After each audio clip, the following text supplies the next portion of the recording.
Welcome to Workplace Psychology with Dr. Martha Greidick. I'm Dr. Martha Greidick. This podcast examines a wide variety of work-related issues through the lens of industrial and organizational psychology.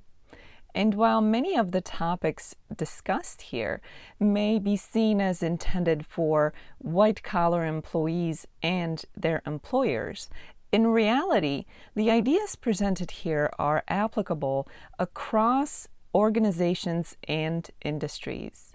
Additionally, many of the topics discussed here may be applicable outside of the workplace. I encourage you to examine what's presented here, apply what makes sense to you, and simply discard the rest. Last week's episode focused on remembering your purpose at work and not getting caught up in this idea that you're supposed to have this fantastic dream job, and if you don't, there's something terribly wrong. This week's episode looks beyond the popular ideas as they relate to our jobs. The reality of work and how we feel about it is that some people actually do love their jobs and love what they do. Others like their jobs well enough. Some probably tolerate their jobs.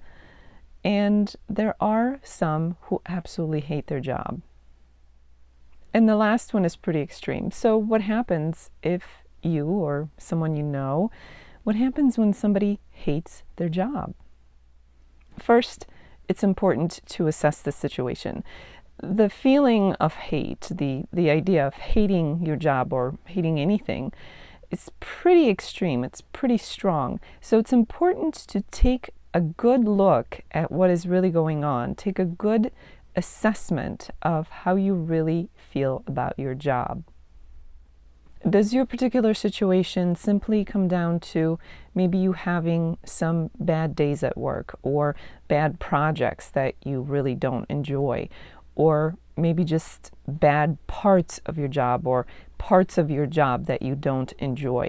That's a big difference from hating your job and everything about it. So it's very important to, first and foremost, make that assessment. Make it as impartial and free of emotion as possible, meaning don't overreact, but rather be fair and be honest in your assessment. You may be surprised what you find out after doing such an assessment, and you may even shift from saying that you hate your job to accepting that maybe there are just bad days or things that you don't enjoy about your job, but overall, it's not the end of the world. You don't actually hate your job. From there, you may want to consider what are some good things about your job? What are some things that you enjoy? Or even maybe just tolerate or are able to tolerate to begin with. And if you still feel like you really do hate your job, ask yourself, what are the actual feelings that you are feeling that lead you to that conclusion? And how often do you feel those feelings? Is this something that is constant, or is it something that happens sometimes, or maybe even infrequently? And again, I'm prompting you to do a comprehensive assessment of the situation because there's no need to label your job as something you hate if that's not actually the case. That's a very extreme label, and it comes with a lot of potential baggage. So it's very important that you take the time to make an assessment that is accurate and honest to figure out how you truly feel about your job. Is it a matter of not enjoying certain parts of your job or having bad days at work, or do you truly hate your job and everything about it? Once you take the time to have an assessment of how you feel about your job, if you come up with, yes, I still hate my job, I did the assessment, it's time to assess your assessment. How accurate and honest was your assessment? Were there knee-jerk reactions when you ask yourself about your job, or maybe emotional responses that may have skewed your final answer? It's time to assess that assessment. It's also a good idea to make that particular assessment something that you do more than once, maybe 2 or 3 times, and keep it spaced out by a few days or a week so that you have an honest set of data to work with, if you will. It's easy to get stuck with the answer of "I hate my job," but if you keep prodding and you keep assessing and you do this more than once, you may be surprised to find out that the answer "I hate my job" was just something that you got used to saying or became almost emotionally attached to that answer. But once you start probing and really thinking about what the honest answers are, it may not be so bad. You may find that it's not hating your job all the time. There are simply tasks or situations or bad days that you don't enjoy. When you settle on the decision or on the assessment that you do actually hate your job, it's important to understand how much of that feeling about your job is coming from inside, is internal in nature, and how much of it is something that's external in nature, something that is an external influence.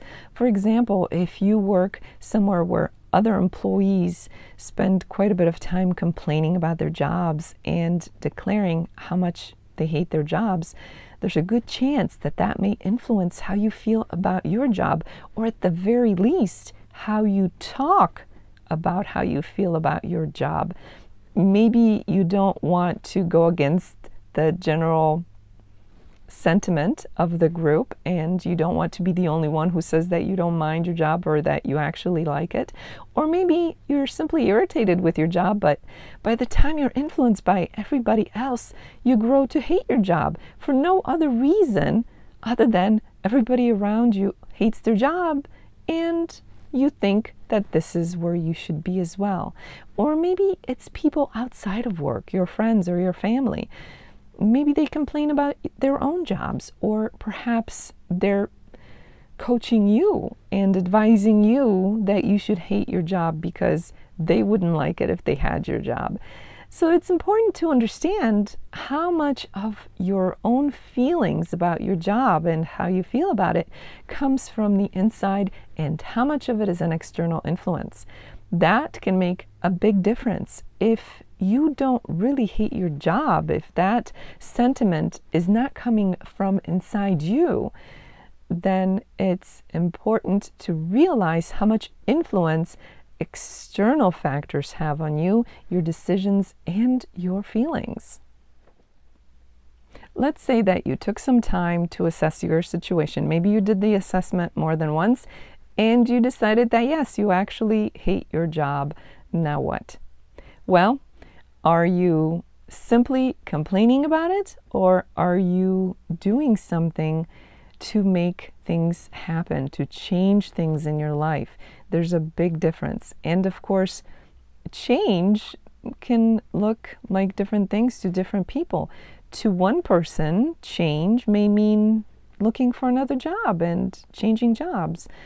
And to someone else, change may be not necessarily changing jobs, but simply changing their own perspective.